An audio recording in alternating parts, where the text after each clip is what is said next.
Hey there everybody, it's Tori with Sword Guy Builds, and today I'm going to be talking to you about choosing materials and tools depending on what type of whips you want to make. I certainly wish that I was better at stuff. So we're first going to take a look at this bullwhip. Bullwhips take a few things that, to me, other whips don't.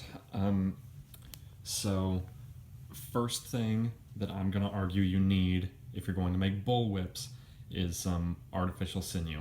You can kind of bind bellies with anything, you know, but I like this because it maintains a profile of basically nothing and does not affect the girth of your whip. So you don't necessarily need artificial sinew, but you will need something to bind your bellies with. But I prefer the artificial sinew.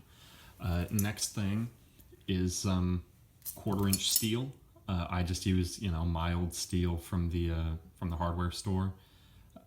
Has never failed me, but whatever you want. If you have access to like spring steel or anything with like higher carbon content, like no problem with that. That'd be awesome. Next thing, I've got my bench grinder here, and I use that to round off and sort of just lightly taper down like the last inch of the stock when I go to attach it to a BB loaded core. So in that sense, because you don't really need BBs or any sort of weight in a whip in order to make it good and great and usable, because you don't need it, I'm not going to tell you that you need a tool like this. I mean, you could do the same thing even with a file, but if you're like me, you're going to be sick of the file after one whip, So you're going to want, if you are shot loading your whips, you will probably want to have something to make it very easy to narrow this down a little bit, just so that you can get your BB loaded core like sheathed over the top of it. So don't feel committed, but it is a very nice luxury. Next up, we got stock whips. I think these take a minimum of materials, but one thing I will say I have landed on and that I rely on for all my stocks now is this athletic padding tape, It's super thin, also maintains basically a zero profile, and I just use that to wrap the handle really quick before I do any plaiting on it, and it gives it something to grab onto if you're using, yikes, if you're using, gross. If you're using aluminum or even wood, sometimes you'll do your plaiting really tight, and then the second you roll it, it retracts and exposes part of the handle stock, and that's grody, and it looks silly, and it'll really decrease the value and usability of your whips. So you wrap your handle stock with something. I use this, and then you can plait over it with no problem. I got this for maybe $5, I think. But, maybe you can find something better. Now, for handles, I pretty much always use aluminum, but I've also used carbon fiber, but I always use like 3/8. So I guess to quickly recap, if you're doing bulls and stuff, I like a 1/4-inch steel. But if you're doing stocks, I prefer 3/8 inch aluminum. I think that's a good balance. Let's see. So here we've got a Dre whip. In terms of the things that you'll need to make it, you need a little bit less even than for a stock whip because I don't use the athletic padding for it. But you will need something else to use for your handle. This is like 3/4 inch, and I think this is like pine. But oak or like anything, just something thick to make a thick handle, you know. But everything else is the same as you would use for any whip. And again, like this one is shot loaded, but you do not need to shot load a whip in order to make it awesome, you know. Next up is this hybrid, my economy model, you know. And the only things that you will need for this are your handle material, in this case CPVC and fittings, and something to wrap the handle with for grip. I gotta figure out a way to quiet down my footwear. So if you do this, this is 1/2 inch CPVC pipe, and then a little 1/2 inch cap and a 1/2 inch coupler. Only thing about these is that you will also need a drill. Doesn't really matter what kind, doesn't really matter how strong, you just need something to put a small hole at the top, at the end of the handle. And actually the CPVC, it's like dirt cheap. So no worries about like overspending on this one. That's why it's my economy model. The other thing you're gonna need for a whip like this is something to wrap the handle. I use these little, I think this package is also something like $5, 4 or 5. Just a little rubberized grip tape, you know. But you don't necessarily even need that, you know. I mean, you could do a paracord wrap or plaiting on the handle. I'm gonna say that if you do that, you're going to want to put a knot here, though, instead of nothing, just to cover up the ends of your cord. So I mean, weigh out your options, you know, like with anything.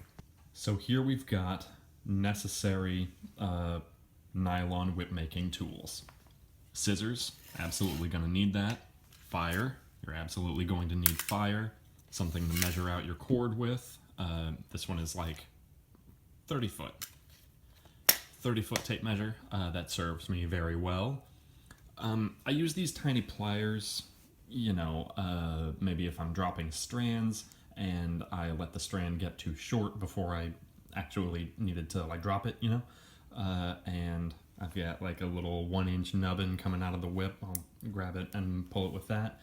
Or I also use this to tighten down all my knots. And to me, it's invaluable. You can probably find a way to live without it, but if you got access to a small pair, and these are needle nose pliers, if you've got access to some, or if you can get some for cheap, I think that will be a wonderful thing. And of course you're going to need cord. Other thing you're going to need is a bunch of cookies, because that is what keeps me going. So this is a 1,000 foot spool that I got from Paracord Galaxy. But let me think. When I was first getting this stuff, I was just going to, you know, Home Depot. You can get a 500 foot spool more conveniently than ordering online for $50 to $70, depending on what type you want to get. For a long time, without realizing it, I was using polyester or like a nylon poly blend, you know, and it's got slightly different properties than the full nylon. So I mean, take a look at what you're getting, but really, like, it'll still work, you know. It'll be cheaper ultimately to buy online. This spool, for example, was something like $40. And you'll spend, you know, 40 to 50 on some of the cheap 500 foot spools, half as much, roughly the same price, if not more. So I mean, think about it. Paracord Galaxy, very, very nice. Next necessity is something to make crackers with. Up until recently, I've always used number 18 Mason's twine. I think it works awesome. I think it's like a polypropylene material. Super easy to work with, and it's also dirt cheap ultimately, you know, so you can use that. Or I'm also like experimenting with this nylon thread. I'm probably going to use something else, but right now, you know, seems to work okay. It's just a matter of it being like very thin. I gotta double it up a bunch, and even then the cracks they don't have as much body as I thought they would, but it is very, very strong. The longevity of this is far greater than the longevity of the poly mason's twine. So something to think about.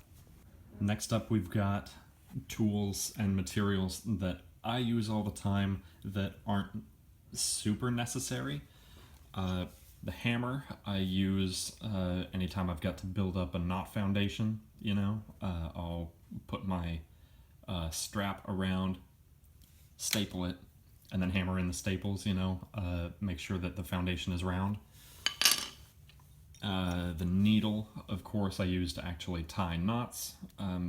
It's pretty much all I ever use it for, but if you want to get something like this, I think it's only something like $5. Got this at Tandy. This is the like medium size. You got your short, super thin ones with a flat end.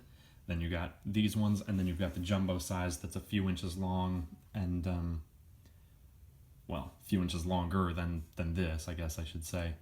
But it's really thick, and it doesn't pass through all the cord, you know. So I like that one, the medium size. The stapler, of course, anytime I need to do a knot foundation, this is what I stabilize it with. This was like $25, I believe. You can use something like that, and that will be very good.